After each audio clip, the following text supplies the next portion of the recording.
Hello and welcome, dear friends at Lit eCity YouTube channel. And in today's session, we are going to discuss some very important and very relevant terms related with field of linguistics. Dear friends, in today's session, we are going to discuss terms like hyponym, idiolect, isogloss, Grimm's law, Werners law, nonce and registers. These all terms are important from our examination point of view and for our general awareness of the topic. So let's start today's lecture with our first term, hyponym. In linguistics, dear friends, hyponym is a term used to show relationship between two lexical words in which one word is a particular member of a broader class. So basically, what is hyponym? Hyponym is basically an example of a particular type. So there is a group and or we can say in better words a set, and all the items in the sets are hyponyms. For example, dog is a hyponym of animal. Now, animal is a class and dog is a particular example or type or subspecies of that particular class. Similarly, color is a class red, then fruit is a class mango. In each case, there is a superordinate term, or we can say the term with which we designate the class, or the term with which we define the subordinate item. For example, if you look at the definition of these hyponyms in a dictionary, dog is an animal, cat is an animal. So this animal is superordinate term, and we call this superordinate term hyperonym or hypernym.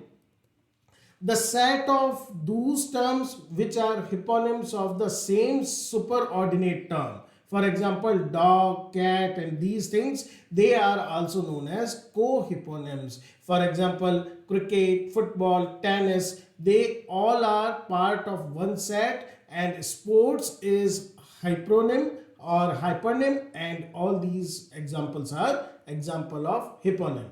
And you can see in this particular diagram also, hypernym is fruit, apple is a hyponym, mango is another hyponym, and banana is another hyponym, and these three are co-hyponym to each other because they all belong to this particular one hyponym. Okay friends, our next term is idiolect. It is basically made up of two Greek words, idio, which means personal or private, and dialect, or lect means lect means word or language. So it was coined, this term was coined by the linguist Bernard Bloch. Now, dear friends, what is an idiolect? Is the dialect, is the style of, or we can say variety of language used by an individual person at one time. Now friends, what happens that we share a language, people share some dialects, but each of us speak a particular language variety made of a combination which are slightly different from those characteristics of any other speaker of the same language, same dialect. Because of our upbringing, our we can say particular taste, particular habits and particular other peculiarities, even though we live in the same regional area, we may belong to the same class and same educational level, but still there is difference, a little difference between two people's language, and this individuality of one speaker's language is called idiolect. Now, the vocabulary appropriate to one's various interests and activities, pronunciations, which is reflective of the region in which one lives, all these are some of the factors behind idiolect. Now, all speakers make use of several idiolects because we basically converse in different sort of circumstances of communication, and they change our idiolect. When family member talk to each other, their speech habits, not particular, we are not talking about particular use of words, but how we speak in a louder tone, or in, we can say, in a particular manner or in a particular dialect. It differs when we are talking to an employer. So ideolect is an individual's particular individualistic use of language. Now, they are noticeable especially when we come to literary writing, and when we say this writer has a stamp, particular individual stamp on his or her writing, and this is what idiolect is. Friends, our next word is isogloss. Now, the isogloss once again is made of two words. Iso, which means same, and gloss means language. So, same language, in simple words, it defines a variety of language shared by people living in a particular area. So, what's different? It is very common. We can call it a dialect, but isogloss is actually a marking. It is an imaginary line. It represents a geographical boundary line. It marks the area in which a distinctive linguistic feature commonly occurs, and out of that particular line, this particular linguistic feature changes, varies, or it is basically not found in other or the bilkul adjacent geographical part. So isogloss in more formal word is a map that shows a borderline between a single item of difference, either in pronunciation or in morphology or in syntax. Sometimes, even if in India, or let me talk about Western India, Rajasthan, there is a particular style of speaking some Hindi letters like sh or other, and they pronounce it as sa. But if you go from East Rajasthan to West Rajasthan, you will find that this particular feature becomes more noticeable. So it may be in morphology, how a particular word is written, what is the spelling, and even the syntax. Now, an area where people pronounce a particular word or sound the same way, and that way is different from the pronunciation in the neighboring area, and then we say two people have between them, these two people have between them an isogloss dividing line, a mark, which marks that even in the same dialect there is a difference of pronunciation. Now, let us here clarify this concept, that idiolect and isolect. Idiolect is individual's particular way of speaking, a way of using a particular language, while isolect is a particular group, or we can say geographical regional feature, which is found in a dialect. There is a transition zone between the two regions where people speak the dialect and language in both ways. Now, by this we mean to say that okay, there may be two extreme points, north and south, where one particular use of language is quite different from the other point, extreme point.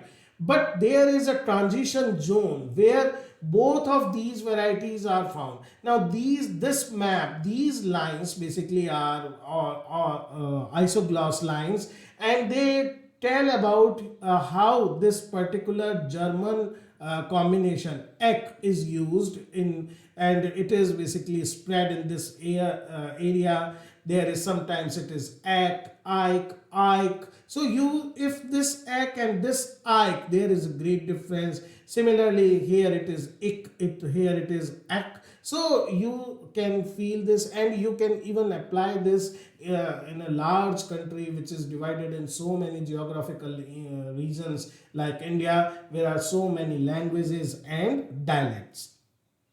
Now, isogloss, as we have said, it may be because of particular feature of pronunciation, then it is isophone. If it is because of particular item of vocabulary, a particular word which is used in one particular area and not used in another area, then it is isolax. Then if it is a particular spelling or formation of the word, it is isomorph, and if it relates to the meaning of the word, it is isosim. So it may be any of these cases which creates a difference between language use pattern, which gives rise to these isogloss lines.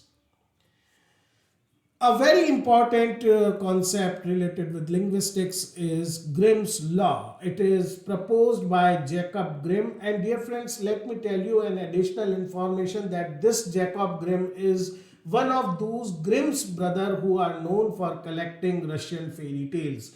Now, this German philologist, the we can say scholar of language, he proposed that systematic changes in the Indo-European language led to the development of Germanic languages, and because of we can say gradual change in Indo-European language, there is also we can say difference between Indo-European or Indo-Aryan languages and Germanic languages, and English, my dear friend, is one of those Germanic languages. So Grimm tried to resolve the differences found between these two languages. His own research was based on his predecessor, Danish philologist Rasmus Christian Rast, who studied differences between Old Norse, Greek, and Latin. And this law is also known as Germanic consonant shift, first consonant shift, first Germanic sound shift, or Rast's rule, because he based his proposal on the research of Rast. Now, what is this proposal? How the change covers? He basically talk about 9 consonants, and it describes 2 particular consonant shifts, and these consonants underwent shifts that change the way they are pronounced. He noticed that Sanskrit, Latin, ancient Greek words, they were all similar. But on the other hand, the language spoken like German and English, they were quite different. For example, in Sanskrit, we have this word pitar for father or pita. Then in Latin and Greek, we also have the same pattern. So in both words, the initial sound is pa. But if we look at German, we have the word waiter, and in English, actually in German it is not pronounced waiter but rather pronounced as father. And in English also we have father. So if you look at this particular combination here, this P is changed into V, and here this P is once again we can say if you look at the corresponding words, there is this change. If there is similarity between these two particular sounds, why there is difference between these two sounds? This is what Grimm's tried to explain. Now he basically showed this change through this table. For example, not only there was change, gradual change in Indo-European. From initially bh, which is aspired, it becomes voiced b, and then it becomes unvoiced p. Similarly, dh, then d, and then t, then gh, g, and k. And if we look at the same level, already this sound bh is what was later changed. It become b, and then it become p. So there is already we can say one shift there, and it stops here, but here it turned into a fricative p, then it is f. So all these sounds are stopped while this last sound is a fricative. This is another important change. You can see from examples also bh, brat or brother, and then we have brother. Then duo from d and to t. Then there is tres for unvoiced and thr. So you can see the t sound is changed into th sound. D sound changed into t sound. D sound changed into d sound. This is what Grimm's law says, that how the difference originated by taking a shift. Now, quite closely associated with Grimm's law is Werners Law. Now, Jacob Grimm formulated explanation about the relationship between certain consonants in Germanic language and those found in Sanskrit, Greek, and Latin. And according to Grimm, we have seen original voiceless stops p, th, and k. They were changed to aspirants f, th, and h. And how this is how press becomes 3 and cantum becomes 100. So you can see this sound kh, it changed into h. The certain exceptions to Grimm's law, there were many changes which Grimm's law was not able to explain, and Werner and some other philologists pointed out this, and they tried to give explanation to these exceptions. Now, for example, cantum and 100. Now, the correspondence between k and h, it is according to Grimm's rule. But what about this t and d? It is not according to the rule. It should not be there. According to stress shift or Werner's law, this p, t and h shifts regularly in f, th, and h. But p, t, and k, if there is an accented syllable before these sounds, they take a double shift to b, d, and g. So Werner's theory of stress shift has left its mark on the structure of language, has influenced it more than any other phonetic changes. I will explain it with a diagram also, that according to Grimm's law, it should have been 100, but it is now 100. And what is the reason? Here you can understand this. If it is, this is original what is in Indo-European language, either this p or this t or this k. Let's take example of this cantum and 100. Now k. Now this k sound is changed into h sound, and you can see here k is changed into h, and we have taken one step clockwise. It is according to Grimm's law. But now in the second time, t sound, it should have been changed into th sound. So it should have been 100, but it is rather 100. So we have taken not one, but we have taken 1 and 2 steps. So if we go 2 steps clockwise, we reach to Werner's law. This is what Grimm's failed to say, and this is what, according to Werner, if it is basically preceded by an accented syllable, it doesn't take 1 shift, but it rather takes 2 shifts. Our next words, dear friend, is nonce. A nonce word, which is taken from Middle English for the once, is a word coined or used for a special occasion. Nonce words are sometimes used independently by different writers, different times, but they are not adopted into general use. If they are adopted, then they are no more called nonce.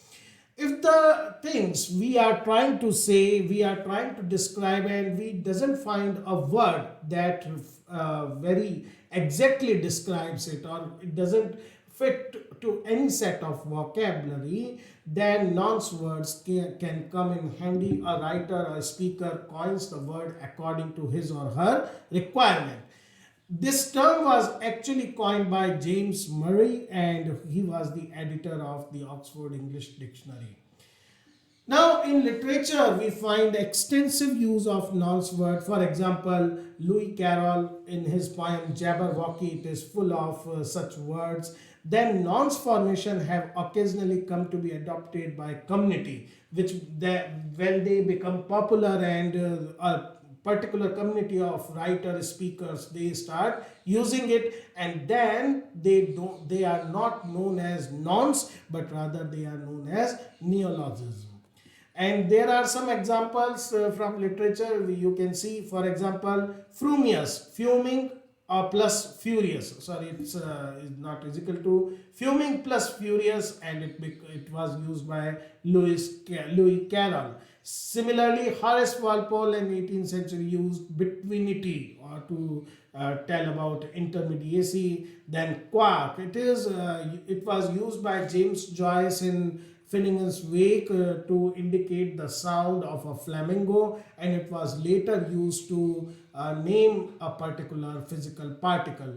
Similarly, if we look at Harry Potter's novels and movies, we find a lot of words which are used only in this movie for a particular concept or particular person or thing. For example, muggles or Quidditch, which is a game. So these all are example of nonce. The last word concept of the day is register. In linguistics, the register is defined as the way a speaker uses language differently in different circumstances. Or we can say register is the study of the way in which we use language in a social context. Here you may find yourself perplexed that what is difference between register and idiolect. Now, register is something about the situation, how you change your language use according to situation or the level of formality in your language, while idiolect is basically about your personality, about your individuality, the way you speak, the way you behave. So this is basic difference. Mac Halliday developed and expanded this concept, and by pointing out the variation or informality of our language in different social contexts. It is also known as stylistic variation. They are determined by many factors. What is the social occasion, what is the context, what is the purpose, and who are the audience to whom one is speaking. They are usually characterized by vocabulary differences, either by use of particular words, by the use of words in a particular sense. For example, as I have already mentioned, they are affected by the field of event and what is the purpose. Formal grammar is more likely to be used in a job interview than in a casual setting. In a formal setting, people might choose words like child or father instead of informal words like kid or dad. Now, registers, according to what is the flexibility or how is we can say the use, they are divided into different types. There are frozen registers in which there is no change allowed or accepted. Formal, which is quite rigid, but we can say formulaic. Consultative, in which we are consulting to an expertise. Casual, which is between generally friends, and intimate, which is generally between very close knit group of 2 or 3 person. So frozen remains unchanged. For example, the Constitution, the prayers, the Bible, all these things historically they have always been the same. Formal are quite rigid, and when we are in office, when we are in classroom, we tend to use this. They change time to time, but not so frequently. Consultative, as I already told you, that they are conversation with expertise when we are with service providers like doctors. Casual is between friends, and use of slangs and contractions, all these things are allowed, while intimate is private, and inside jokes which are between some family members, between very close knit groups, they are known as registers. Okay, dear friends, this was all for today in our this session about linguistics concept. Very soon we will come about some more parts related with it and try to cover all important concepts related with linguistics. Keep supporting this channel. Thank you, friends.